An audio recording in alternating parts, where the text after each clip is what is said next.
Hello, and welcome back to our channel. Today's story is a summary of The Alchemist, a powerful book about a young shepherd who leaves his comfortable life behind to follow his dream. He goes on a long journey in search of a hidden treasure, but what he discovers at the end is much more valuable than gold. He discovers his true purpose in life. This video is divided into 8 chapters that cover his complete journey. So let's dive into the journey of Santiago. Chapter 1. Once upon a time, there was a boy named Santiago. He was studying in a seminary, and his parents wanted him to become a priest. But Santiago was different. He did not want a life inside walls. He wanted to explore the world. One night, while he was sleeping in an old church, he had a strange and powerful dream. In his dream, a child appeared, took his hand, and led him all the way to the Egyptian pyramids. There, the child told him that a great treasure was waiting for him. When Santiago woke up, he thought about the dream for a while, but then he ignored it and continued his normal life. After a few days, Santiago went to his father and said, "I don't want to become a priest. I want to become a shepherd. I want to travel and see the world." His father listened to him quietly, and instead of stopping him, he gave him some gold coins and allowed him to follow his dream. He even helped him buy sheep. His father understood Santiago's desire because deep inside, he once also wanted to be a traveler, but he never followed his dream. And so, Santiago left his old life behind and began his journey as a shepherd, ready to explore the world and discover his destiny. Chapter 2. One evening, Santiago was passing by an old church when it started getting dark. He decided that he would spend the night there. The church was very old and abandoned. Inside, there was silence everywhere. The walls were broken and the roof had cracks that allowed the open sky to be seen clearly above him. And there was an old sycamore tree. Santiago entered the church with his sheep and carefully closed the entrance so that his sheep would not wander outside during the night. He laid his book on the ground and used it as a pillow under his head. As he rested, he looked up at the sky through the broken roof. The night sky was full of stars shining brightly. In that quiet moment, Santiago started thinking about his journey. That night, as he slept under the open sky inside the old church, he once again had the same strange dream. A small child appeared in his dream, took his hand, and led him all the way to the Egyptian pyramids. There, the child told him the same message again: "Your treasure is waiting for you near pyramids." When Santiago woke up, he felt something different. This time, the dream did not feel like an ordinary dream anymore. The next morning, he went to the market in Tarifa. There, he met a gypsy woman who was known for interpreting dreams. He told her everything about his dream: the child, the journey, and the pyramids. The woman listened carefully and then gave him a shocking answer. "This is not just a dream. You must go to Egypt. Your treasure is actually waiting for you near the pyramids." Chapter 3. After meeting the gypsy woman, Santiago walked out feeling confused. He went and sat on a quiet bench in the town square of Tarifa, thinking deeply about everything she had said. Was the dream real, or am I being fooled? As he sat there lost in his thoughts, an old man suddenly appeared and sat beside him. At first, Santiago thought he was just an ordinary old man, but this man started talking to him as if he already knew everything about him: his sheep, his journey, and even his dream. Then the old man introduced himself in a surprising way. He said his name is Melchizedek, the king of Salem. Santiago was shocked. A king? Sitting here like a simple old man. The old man then told Santiago something that would change his life forever. He spoke about a powerful concept called a personal legend. He said, "When you truly want something, all the universe conspires to help you achieve it." These words went straight into Santiago's heart. The king explained that a personal legend is the dream or purpose each person is meant to follow in life, but most people are too afraid to follow it. Santiago listened carefully. For the first time, everything started making sense. Before leaving, the king of Salem gave him two magical stones, Urim and Thummim. He told Santiago that these stones would help him make decisions whenever he felt confused. The king then encouraged him to follow the signs and begin his journey toward the Egyptian pyramids. He taught Santiago one final lesson. Pay attention to the omens. The world speaks in signs. And then, the mysterious king disappeared, leaving Santiago standing at the edge of a life-changing journey. Chapter 4. After meeting the king of Salem, Santiago finally made his decision. He is going to follow his personal legend. The next day, he sold his entire flock of sheep. It was not easy, because those sheep were his life, his comfort, and his freedom. But now, a bigger dream was calling him. With the money from the sheep and the blessings of the old king, Santiago prepared to leave Spain and travel to Africa, toward the Egyptian pyramids. Soon, Santiago crossed the sea and arrived in Tangier, Morocco. This was the first time in his life he had ever left Spain. Everything felt different. The language, the people, and the culture. For the first time, Santiago felt scared and alone. He realized he could not understand a single word anyone was saying. While he was sitting in a marketplace, feeling lost, a young man approached him and started speaking Spanish. Santiago felt relieved. Finally, he could understand someone. The boy told Santiago that he lived here and could help him reach the pyramids. He even offered to take him to buy camels for the desert journey. Santiago trusted him immediately, and this was his first big mistake. As they walked through the busy market, Santiago noticed a beautiful sword displayed in a shop window. It was decorated with precious stones and looked incredibly expensive. Santiago became fascinated by the sword and stopped to admire it. For just a moment, his attention moved away from the stranger. And in that single moment, the stranger disappeared with all of Santiago's money. Santiago ran through the marketplace, searching for him, but it was too late. The boy was gone. All the money from his sheep gone. His dream suddenly felt impossible. Santiago was now in a foreign country, with no money, no friends, and no plan. He sat down and cried. He even thought about returning home. But then he remembered the words of the king of Salem. When you truly want something, the universe conspires to help you. And slowly, Santiago realized something important. This was not the end of his journey. This was only the beginning. Chapter 5. After being robbed in Tangier, he was walking through the streets and noticed a small crystal shop on top of a hill. The shop was old and dusty, no customers, no energy, no hope. Santiago walked inside and offered the old merchant a simple deal. "If I clean your crystal glasses, will you give me something to eat?" The merchant agreed. After Santiago cleaned the crystal, something surprising happened. Two customers entered the shop. The merchant was shocked.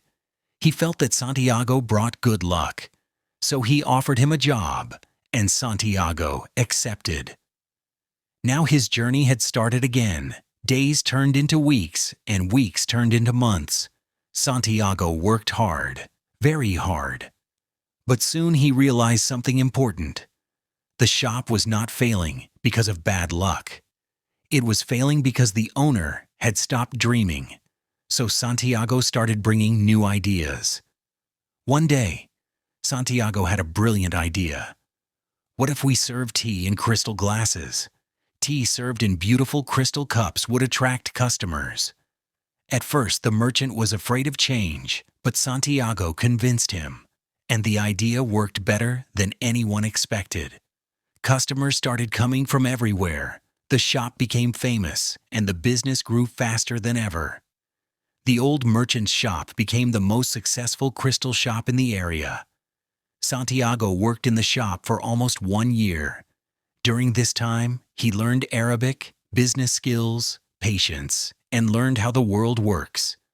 Most importantly, he earned a lot of money, enough money to buy even more sheep than before, and could rebuild his old life. Next day, he told the crystal merchant that he might return to Spain. The merchant smiled sadly and said something unforgettable. "You will never be happy if you don't follow your dream."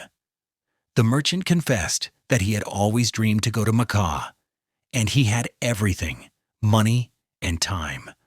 But he did not go, and now he regrets it. And he didn't want Santiago to make the same mistake. That night, Santiago sat alone in the silence of the desert.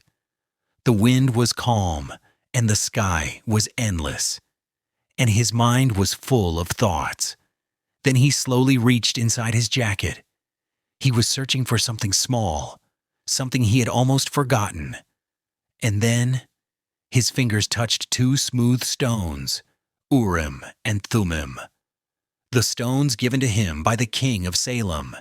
He remembered the old king's words, "When you truly want something, all the universe conspires to help you achieve it." Santiago stood up. He made his final decision. He would not go back. He would continue his journey into the desert toward Egypt. Chapter 6. After making his decision, Santiago joined a desert caravan that was heading across the Sahara Desert toward Egypt. It was a long, dangerous journey. The sun was burning hot during the days, and the nights were freezing cold. But Santiago did not give up. He kept moving forward with one belief in his heart. His treasure was waiting for him. During the journey, Santiago met a strange traveler, an Englishman. The Englishman was very different from others. He always carried books with him and was deeply focused on alchemy. He was searching for a famous alchemist who was said to understand how to turn metal into gold. At first, both of them didn't talk much, but slowly, they became friends. The Englishman told Santiago about alchemy, the philosopher's stone, and the elixir of life. In return, Santiago shared his story about his dream, the pyramids, and his journey. They both realized something important. They were both searching for their personal legend in different ways. The caravan stopped at an oasis in the desert, a beautiful place with water, palm trees, and life in the middle of the desert. It was called a safe place where travelers rested. Here, Santiago felt peace after a long journey. But something even more important was about to happen. At the oasis, Santiago saw a young woman named Fatima. She was unlike anyone he had ever seen. She had calm eyes, a peaceful smile, and a natural beauty that felt connected to the desert itself. But Fatima's beauty was not just outside. There was something deep and pure about her presence. Santiago immediately felt something in his heart. It was not just attraction. It felt like destiny. Santiago and Fatima began meeting near the desert wells. They talked about life, dreams, and destiny. Santiago told her about his journey and his dream of finding treasure. Fatima listened quietly and understood him deeply. Then she said something very powerful. "I am a woman of the desert. I understand that love does not stop a man from following his destiny. If I am truly part of your destiny, you will return to me." And then she made a promise. "I will wait for you." These words touched Santiago deeply, because Fatima did not ask him to stay. Instead, She gave him freedom. And in that moment, Santiago understood something important. True love does not stop your dream. It supports you. Now Santiago had two dreams in his heart: the treasure in the pyramids and Fatima, waiting in the desert. And he continued his journey, unsure of what destiny would bring next. Chapter 7. As Santiago continued his journey through the desert, the atmosphere began to change. The caravan leaders suddenly became serious. Rumors spread across the desert. There was a war between tribes in the region. Some travelers had already been killed or captured. The desert, which once felt peaceful, now felt dangerous and unpredictable. Everyone in the caravan was warned. Santiago felt fear too, but he did not stop. One day, something mysterious happened. A powerful and silent man appeared in the caravan. He was known as the Alchemist. People said he was not just a scientist. He was someone who understood the deepest secrets of life. He could turn metal into gold. He understood the language of nature, and he could guide people to their destiny. He was calm, but his presence was powerful. The Englishman was excited to meet him because he had been searching for him for a long time. But the alchemist noticed something else. He was not interested in the Englishman. He was interested in Santiago because the alchemist could see something special in him. The alchemist began testing Santiago. He did not give him easy answers. Instead, he taught him, listen to your heart. Observe the signs of the desert. Everything in nature speaks a language. He even told Santiago, fear is the biggest obstacle in your journey. Santiago slowly started understanding that his journey was not just physical. It was spiritual. After many days of traveling, the caravan finally reached the borders of Egypt. The desert slowly began to change, and then Santiago saw something for the first time that gave him hope. In the distance, the great pyramids of Egypt, standing tall against the sky. Santiago's heart started beating faster. He had traveled from Spain, across deserts, through danger, through loss, through love, and finally, he had reached his destination. Chapter 8.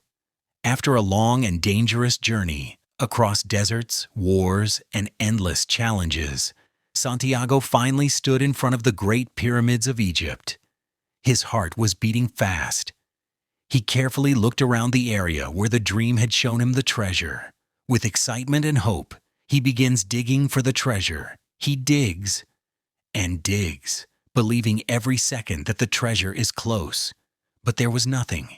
No gold, no chest, no signs of treasure. He sat down on the ground in disappointment. But suddenly something terrible happens. A group of robbers arrives. They see Santiago digging and immediately attack him. They beat him and demand to know why he is digging in the desert. Frightened and weak, Santiago tells them the truth. He explains that he traveled all the way from Spain because of a recurring dream about treasure hidden near the pyramids. The robbers start laughing loudly. Then their leader says something shocking. I also had a dream once.